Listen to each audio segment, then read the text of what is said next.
தாவேகாவுடன் கூட்டணி அமையாதா என ஏங்கும் நிலைக்கு அதிமுகவை எடப்பாடி பழனிசாமி கொண்டு சென்று விட்டார் என்று அதிமுக ஒருங்கிணைப்பு குழுவை சேர்ந்த புகழேந்தி விமர்சித்துள்ளார். அதிமுகவின் 54ஆம் ஆண்டு துவக்க விழாவை கொண்டாடும் வகையில் கிருஷ்ணகிரி மாவட்டம் ஓசூர் ராயக்கோட்டையில் உள்ள எம்ஜிஆர் சிலைக்கு புகழேந்தி மாலை அணிவித்து மரியாதை செலுத்தினார்.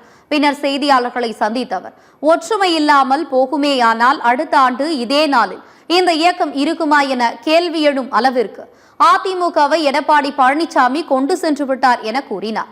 இதே நிலைமை நீடிக்குமானால் எடப்பாடி பழனிசாமி கட்சியிலிருந்து தூக்கி எறியப்படுவார் என எச்சரித்தார். அதிமுகவிலிருந்து அகற்றப்பட வேண்டிய கலை பாஜக என குறிப்பிட்ட புகழேந்தி, தாவேகாவுடன் கூட்டணி அமையாதா என அலைகிற அளவுக்கு அதிமுக சென்றுவிட்டதாக தெரிவித்தார். இதை தொடர்ந்தால் என்னை பொறுத்தவரை பழனிசாமி அவர்கள் இந்த தலைமையில் நீடிக்க முடியாது.